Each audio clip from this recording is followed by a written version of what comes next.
Hey, here we go. Welcome to the latest Bull and Fox edition here in the bullpen. Brought to you by Bet Rivers. If you're not using the Bet Rivers app, you're missing out. All the point spreads, money lines, parlays, whatever you're looking for, we got you covered. It yet again is Bull and Fox. And Dustin, how are you today? What's going on?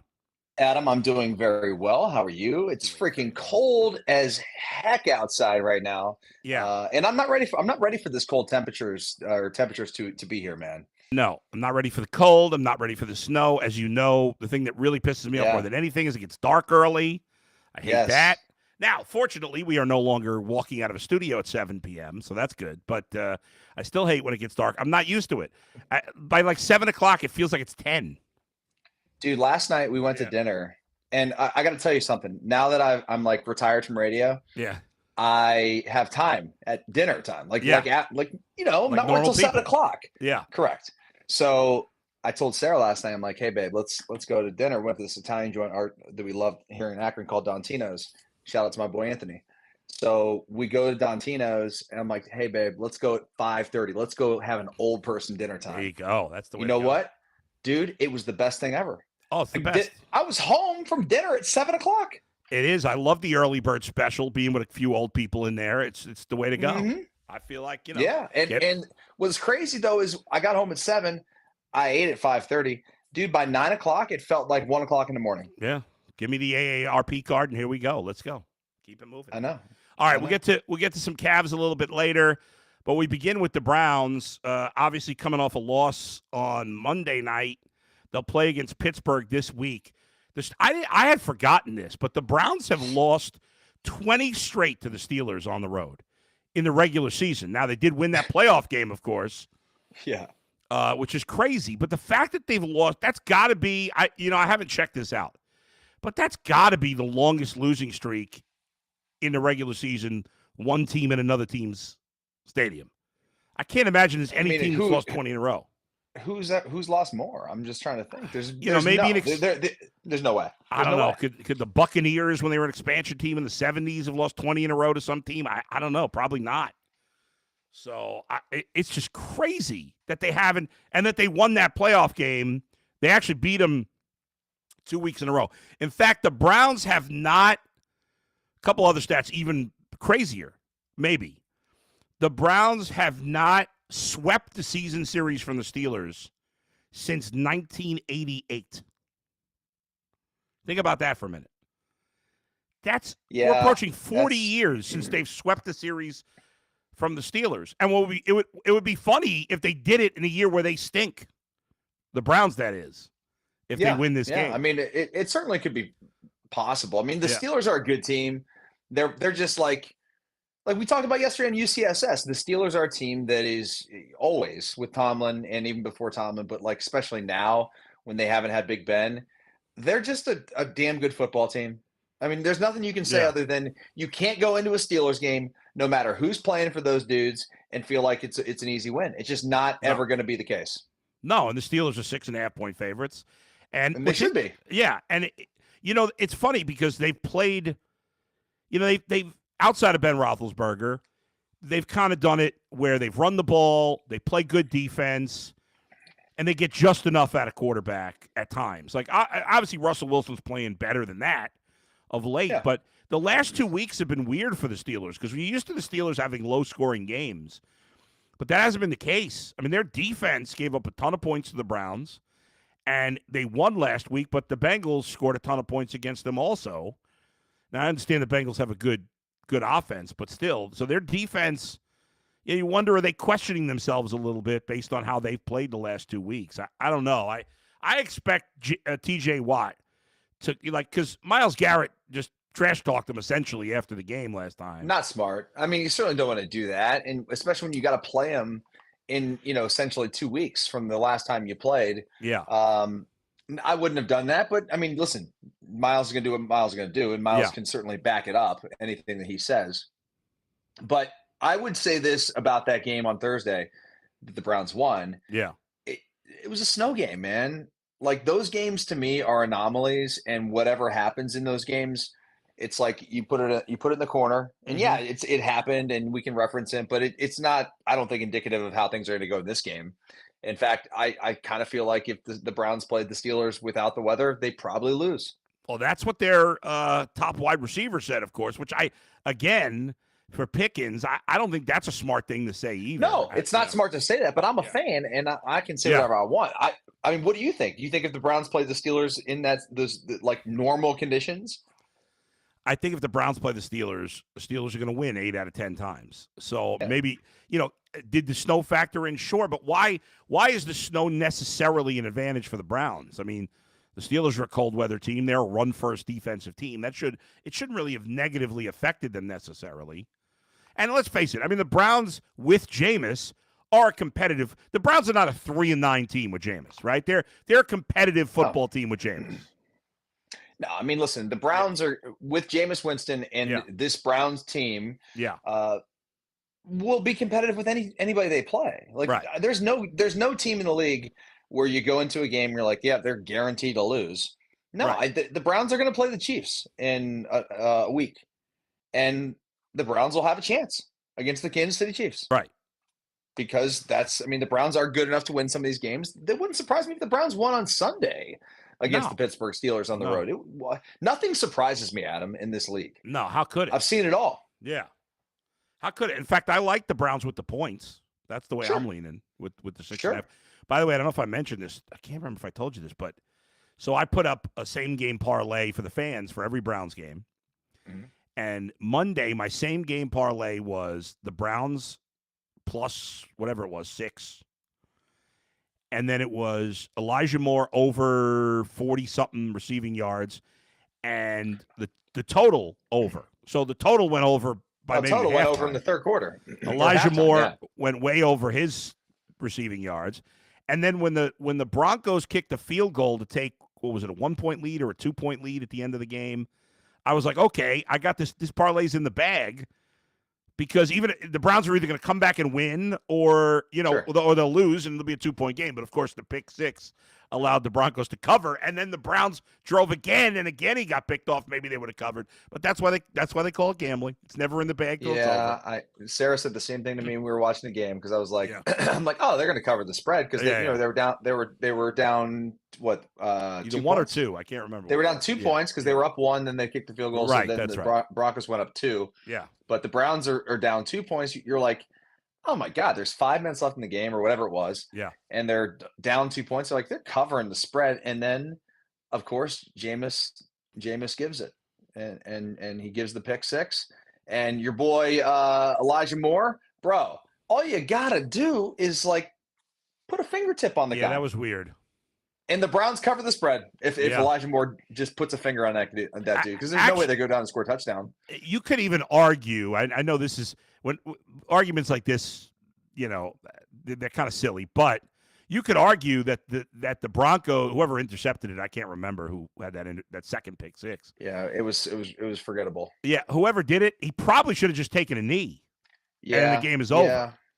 But players don't generally think that way. Because you gave the Browns a chance by scoring there. He did, but I'd say this much. Was there too much time left? I think there was too much time, because the Browns still had all their timeouts left, Adam. That's true. So, yeah. Because here's the thing. If you go down and the Browns use their timeouts, you still – they kick a field goal, they're up 5, which means a touchdown beats you. So, no, the scoring there is the right thing to do. There was 1:48 left. And a lot more or less time than I thought, so that changes it a little bit, I guess. Yeah, but still, if they had all 3, are you sure they had all 3 timeouts? The Browns? Oh yeah. Then you're right, because if they didn't have all 3 timeouts, it would have been the right call to take the knee. But either way, he wasn't going to do it, because you're not in that moment. You're not thinking about that. Most players are not thinking that way. It's impossible to. And if you're a defensive player. Hell, dude, we're just trying to get lined up, let alone think about how many timeouts the opponent has. And you're like, okay, if I get an interception, should I try to score here? Like, it's not like it, Jose Ramirez and them talking around the diamond about like, okay, this is what's going to happen here. This is how many outs. This is where the ball's got to go. Like, that's totally different than this situation. You're just trying to freaking stop somebody from completing a pass. Yeah, that's true. So not in the end, it didn't matter. They held on and won the game. 41-32, the final.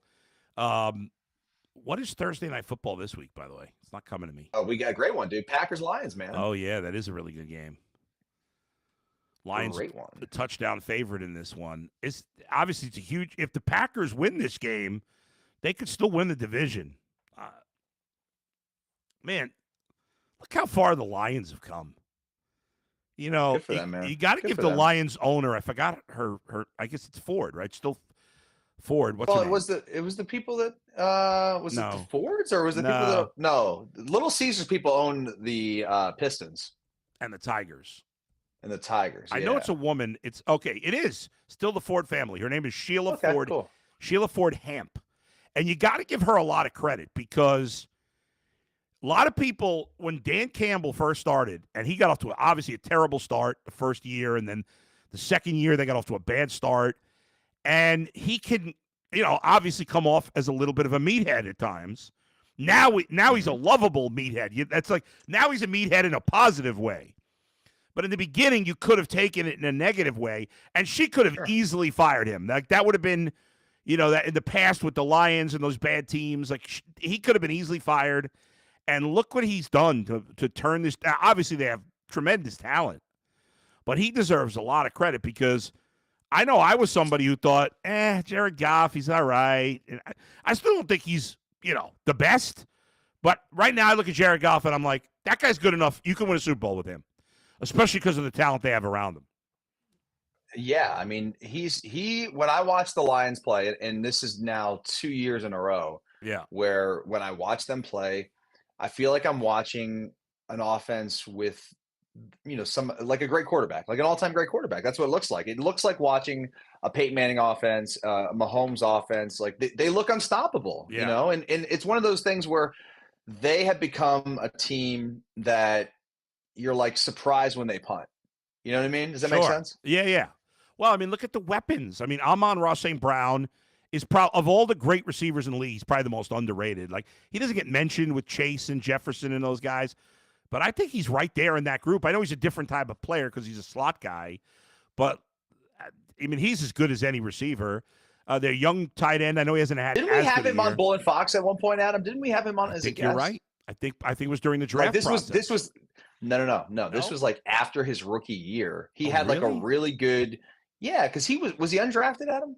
No, but he was like fourth, fifth round, something like that. Yeah. Late, I mean, no one thought he'd be a star like this. Is the point. So I remember we had him on. I think he was like promoting paninis or something like the card company. I remember having him on, but I assumed it was when he was in college. But good call. He was with the Lions. He was a young player. I don't know how I remember that, but yeah. And he's just, I mean, what a talent. Laporta, the tight end. Their backfield. You know why I remember it, Adam? You know why I remember the interview is because when Keith said we're having him on, I had to Google who he was. That's. Yeah.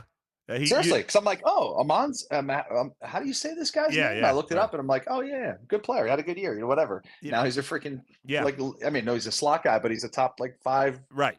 Nobody's Googling him to find out who he is now. No, they're not. His brother was Equanimous, I think was his name. Was drafted before or was in the league before him, but he didn't really do anything. I think he was with the Packers, Bears, something like that. Anyway, we've gone on a diatribe about the Lions, but it's all good. I don't know. That's what you're striving for. And sometimes it feels like if you root for a team that's always bad, it just can never happen. And you see it can. The Bengals have been bad forever. They went to the Super Bowl a few years ago. The Lions have been bad forever. I will see if they can get to a Super Bowl, but obviously they got a good shot.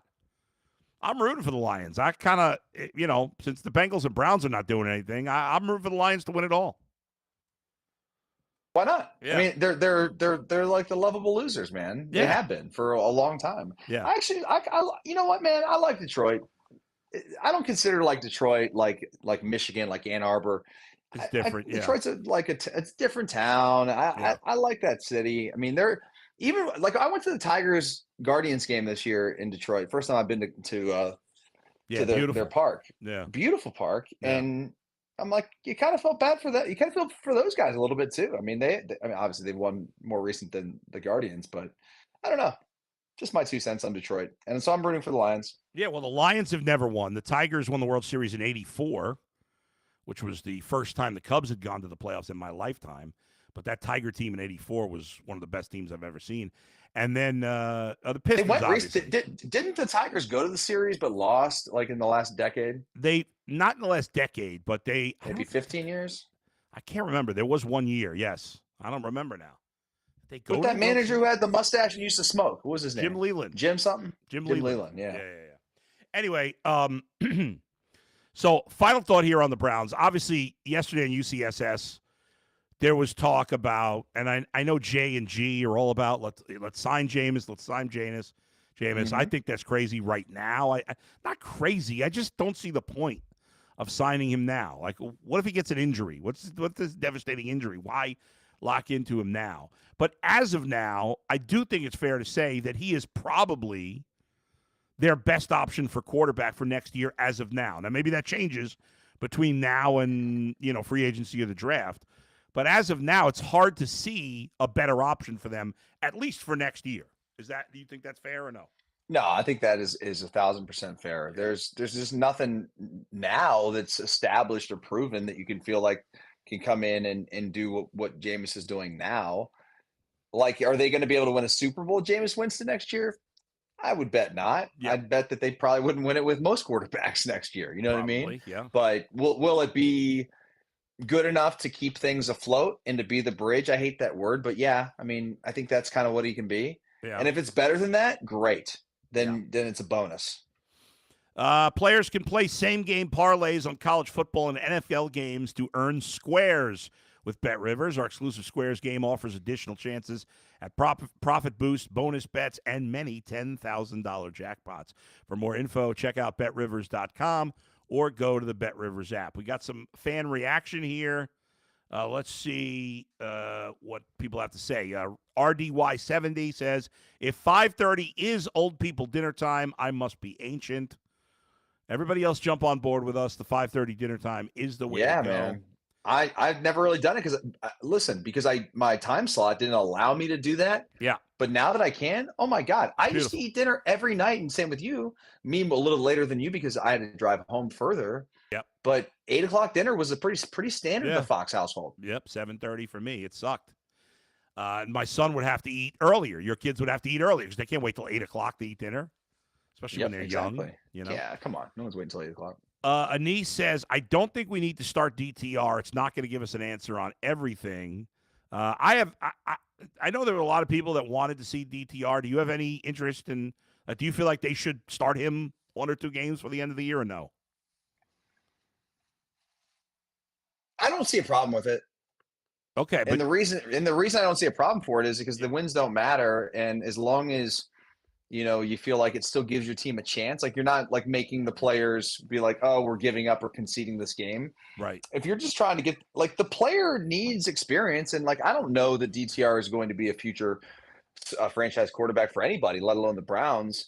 But why not? What do you have to lose? We know Jameis is a good player. We know Jameis can go out and throw for 500 yards against, by the way, one of the best pass defenses in the league. Yeah.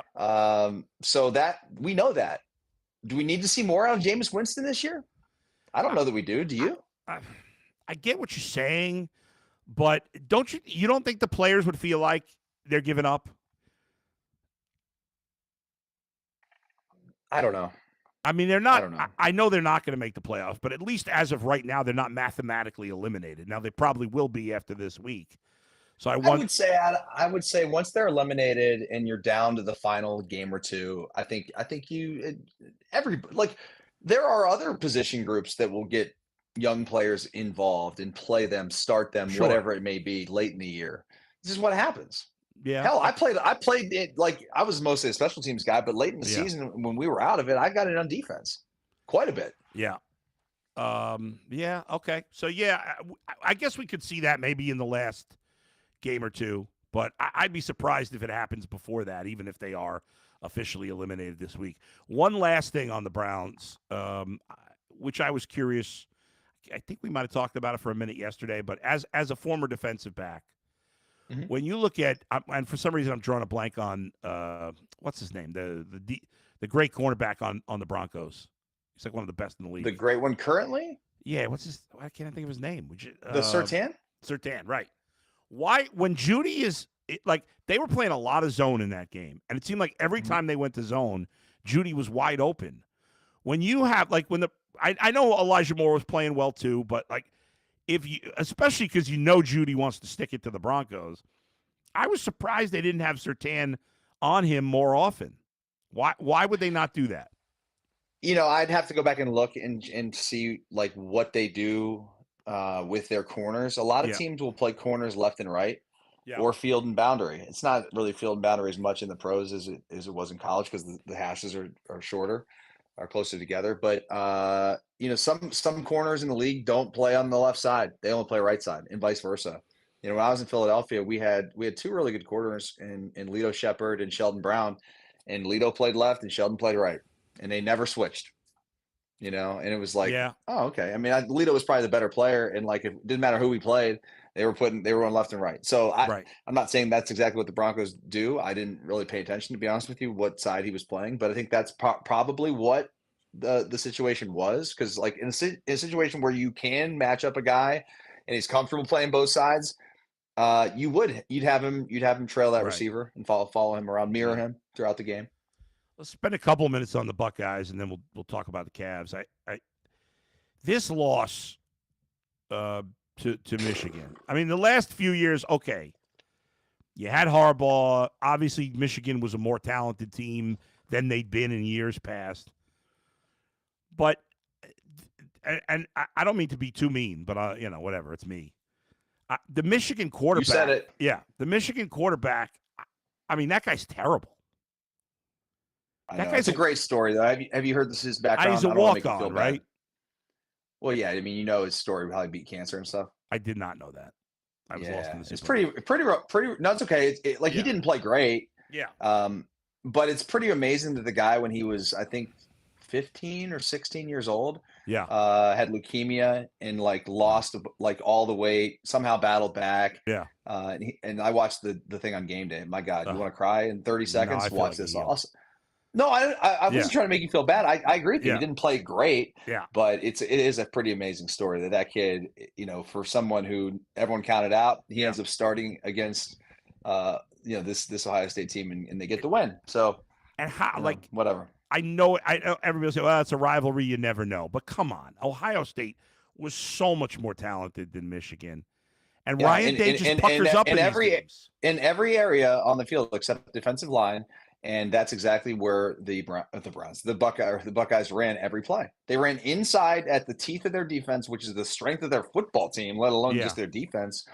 And I've never seen a more poorly designed game plan that came to fruition in such a bad way. I mean, Chip Kelly, he's been here, he's done a nice job at times.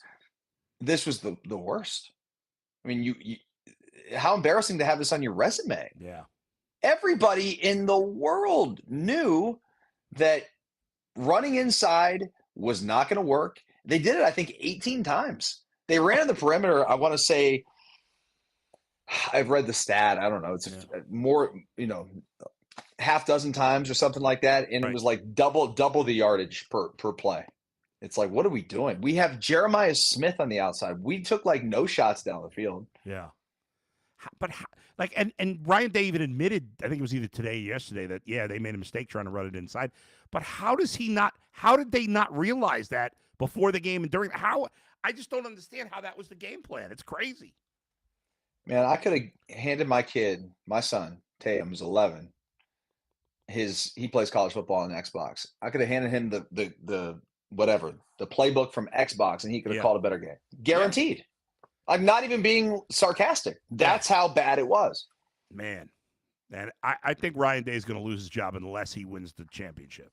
Why do these guys that get paid so much money and have these huge roles? And I'm not just talking about college football coaches. I'm talking about GMs in the NFL. I'm talking about, because we always joke about how you and I could just take Mel Kiper's guide, Right. not watch any tape, and we could have better drafts than the Browns. And I totally mean that. Oh yeah.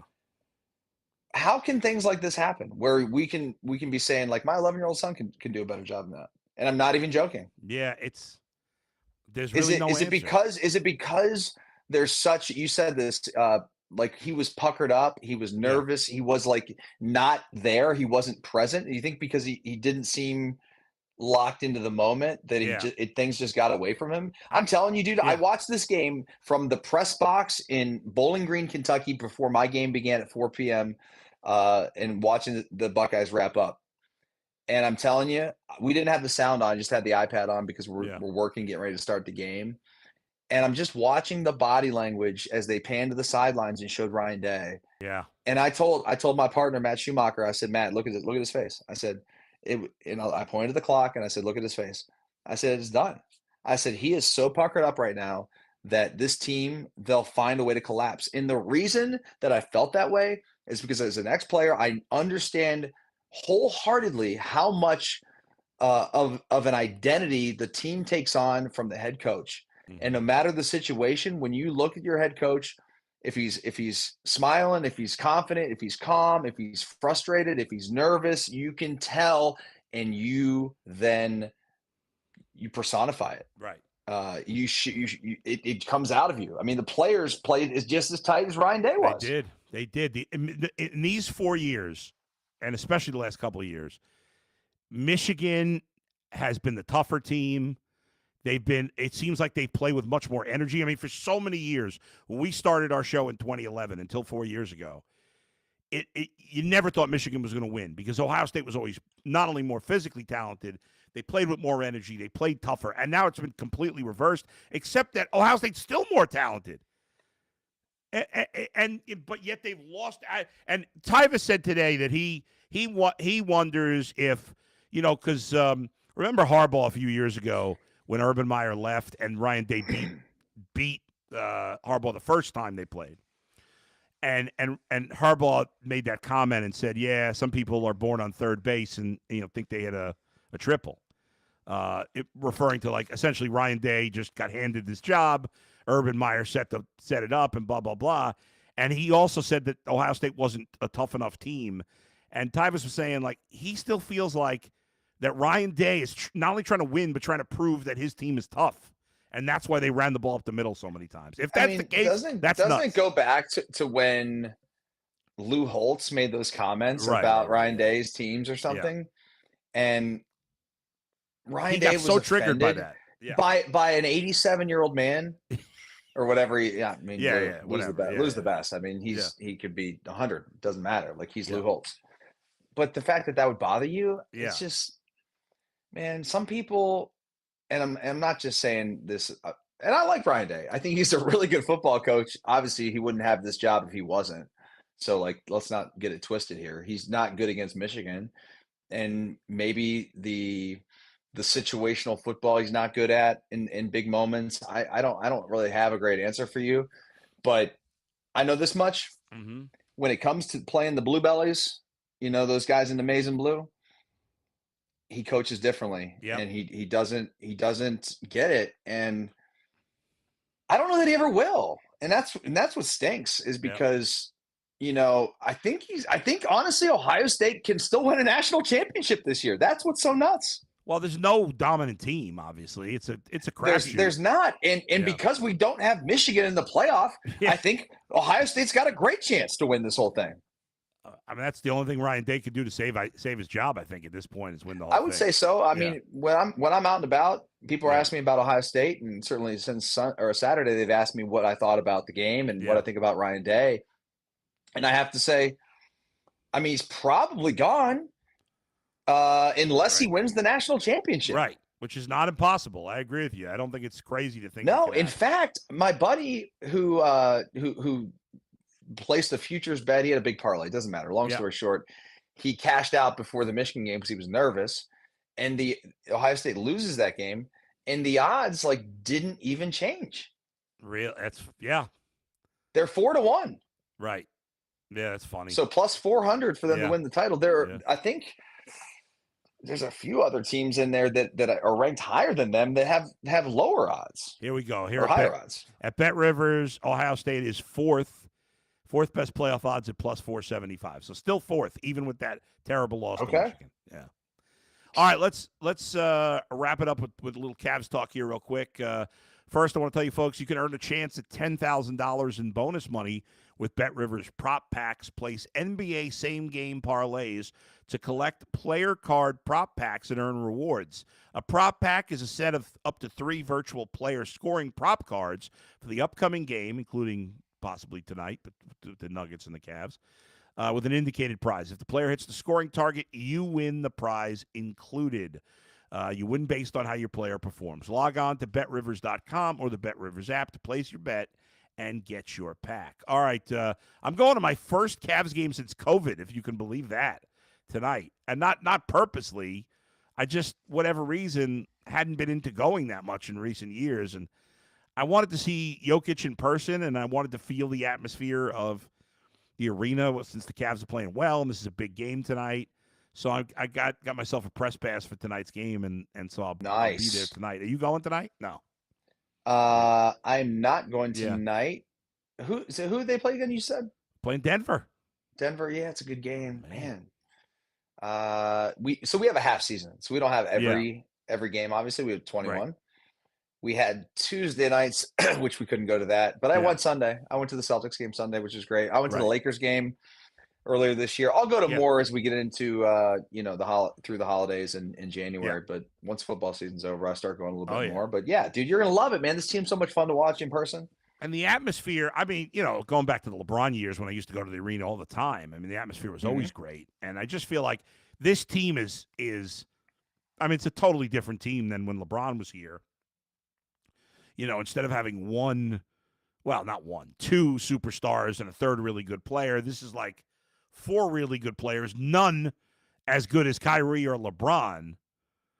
But it's a better team, I think, overall. In terms of like just as a team and how they play the game. Yeah, I mean, listen, they got to win a championship to ultimately be better, and LeBron makes up for no matter how talented the team is. LeBron's a cheat code, man. Yeah, right. So although, did you see that last night? Did you see the video of him and Anthony Davis just standing there, not even playing defense? And no, I didn't see it, but that certainly does not surprise me. No, he's looking old. That's what Jason said today. I mean, he is old. Jason's on it, and LeBron is almost 40 years old. But we had Windhorst on UCSS today, and he said he doesn't think he's going to retire. He thinks he's going to play at least one more year. So, be interesting to see what happens. But anyway, should be a fun night. Jokic is. I said this today. I want your take on this. I think he's the most. If you look at the big 3 professional sports, baseball, football, basketball, I think Jokic is the most under the radar best player in the league that I can ever remember in my life. Yeah, it is funny because even the guy's he's won multiple MVPs right now. 3 out of 3 of the last 4. So he should win again this year. If you asked me, just like you catch me off guard, like on the streets, you're like, "Hey, who's the best player? Who's the top 3 players in the NBA?" Yeah, I wouldn't even probably name him. You might leave him out. I might. There's a chance I might leave him out just because he's so nondescript. But he's amazing. He's averaging 30 points, 13 rebounds, and 11 assists a game. I mean, that's insane. It's off the charts. Yeah, he's so good. He's so good. He doesn't even look. He looks so like. And the way he plays. Yeah. And the way he just lumbers up and down the court, and he just kind of like I don't know. It's wild. He's great. It is wild. Great. Should be fun night tonight. If you're out at the Cavs game tonight and you see me wandering about, come say hello. Cavs are a 4.5-point favorite tonight over the Nuggets, who have not played great as a team. They're like 11-8. They've been okay, but they've been kind of hit or miss depending on who they play. Yeah. I've actually watched a couple of their games so far. The West is a lot better though, top to bottom, than the East, which is quite often the case. But anyway, we'll see if the Cavs can get it done. Their only losses this season: 1 to the Celtics and 2 to the Hawks. The Hawks have the Cavs number. The only team that Cavs haven't beaten that they've played. Hey, give me your thoughts real fast on the Heisman Trophy. dude, I couldn't be more lost in the soup on that. I don't know who's Would gonna you? win. Well, listen. I'm just gonna ask Yeah. you real quick. Would you? Do you think Travis Hunter is worthy of winning the Heisman I think Trophy? so.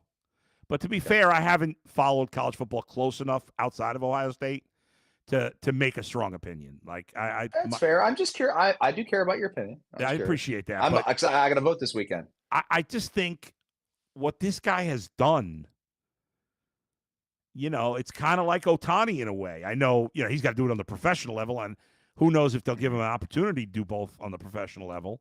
I don't know. And it's insane. The fact that he could be drafted in theory as a cornerback in the first round or a wide receiver in the first round. I mean, has any other player ever been like that? I don't think so. I mean, maybe there might have been guys who, if given the chance, could have been. But what an incredible athlete he is. Who are you considering for the top spot? I mean, Ashton Genty and from Boise, right? From Is Boise. he the next great NFL running back, you think? I mean, he's doing stuff in college right now. It's pretty impressive, man. Yeah. I'm gonna watch. I'm really looking forward to watching them tomorrow night in the championship against UNLV. Okay, that's gonna be a fun matchup because those are two teams that have had a nice run this year, right. But they're by far the two most talented teams in that conference. So, but I'm curious to see what Genty does in the playoffs. Yeah. The other I know the other thing we can go. Ohio State, as of now, would play Tennessee. Yeah. In the playoff at home in the Horseshoe. Lima. I got word from Keith that like Lima is like no one's even going to go to that game. No one even cares. I'm like, dude, are you kidding me? In a week from now, and hell, even in by Monday when they announce, well, it comes out Sunday, but when the playoffs get announced. Buckeye fans are going to totally forget about the Michigan game until this playoffs is over. Yeah. Oh, of course they are.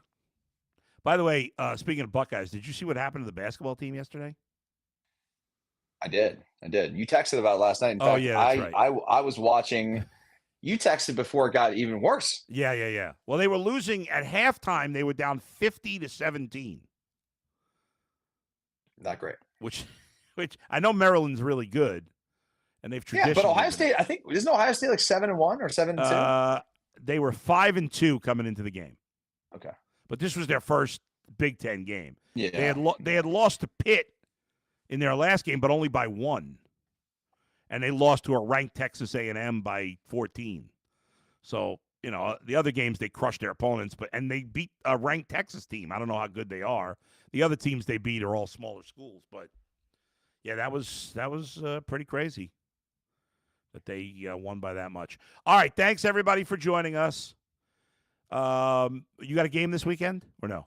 No, man. Conference championship weekend. I'm off until the 26th, which is our first bowl game. All right, that's the day after Christmas. That's a day after Thursday, Christmas, up in Detroit. Detroit. I don't even know the day of the week, but you probably know better than I do because you're obsessed. It's a with Thursday. Stuff.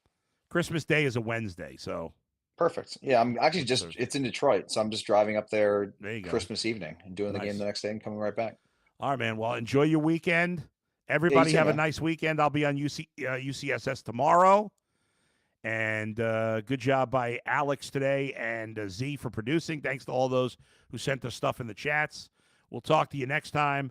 Dustin and I back next Thursday. Where else but right here. Bull and Fox in the bullpen. Brought to you by Bet Rivers. See you, everybody.